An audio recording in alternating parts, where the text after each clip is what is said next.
And good afternoon, you're watching CP24. I'm Francis D'Souza. Here's what's making news right now. A winter storm warning for the Greater Toronto area is stretching right across southwestern Ontario.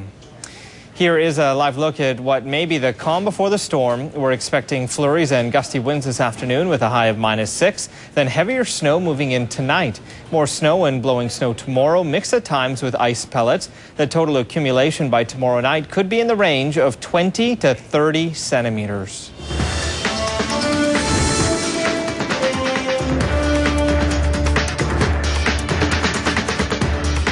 And we are live now to meet. There, we're actually sitting at -8 east-northeast winds at almost 20 kilometers an hour. We've been having lake effect flurries since this morning, off and on. Generally just a dusting of snow on the roadways, but that's enough to make things slippery. So if you're doing your shopping today,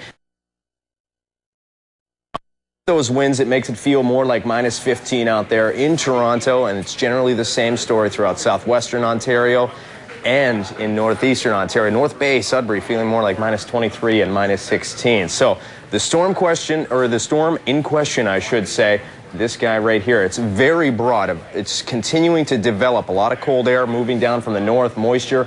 Those two combined enough to give you quite a bit of snow. And here's how things are going to break down. Lake effect snow today through this afternoon, just a light accumulation. By this evening, that's when the low pressure system begins to spread some light snow into our region, through Lake Erie, southwestern Ontario, Niagara, Hamilton, finally the GTA, and generally 2 to 4 centimeters of snow through the overnight. Moderate snowfall is anticipated, and generally an additional 7 to 10 centimeters of snow is in the forecast. Now, by tomorrow, it's going to be a stormy Sunday indeed with some heavy snowfall. That's the first thing that will make it fairly stormy. Then the wind gusts alone, 60 to 70, maybe 70 plus out there. That's going to cause blowing, drifting snow, reduced visibilities. So although maybe 20 to 30 centimeters plus will fall, with the drifts, it might actually go up to your waist in certain areas. So driving in it, even if the plow went through, cleared the roadways, some of that snow might blow on back and then create some more drifts. And then, as Francis said, there will be some ice pellets trying to mix in with the snow at times. Essentially, mostly snow for the GTA.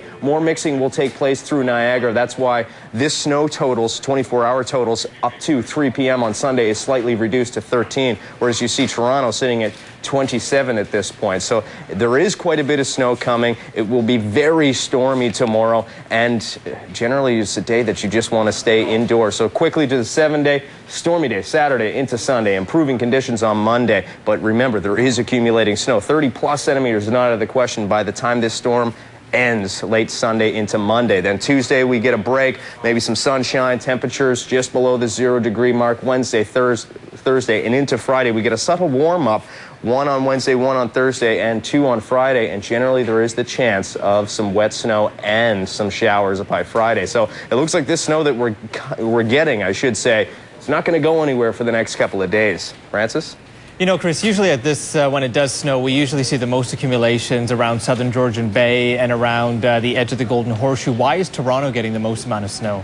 Well, with this particular storm track, where it's developing, it's actually pushing towards southern Ontario. We get very strong easterly winds. With easterly winds, it kind of enhances the amount of snowfall that we can get. So just like we're having the lake effect snow out there right now, until the storm passes, we're generally going to get east, northeast, maybe southeast winds.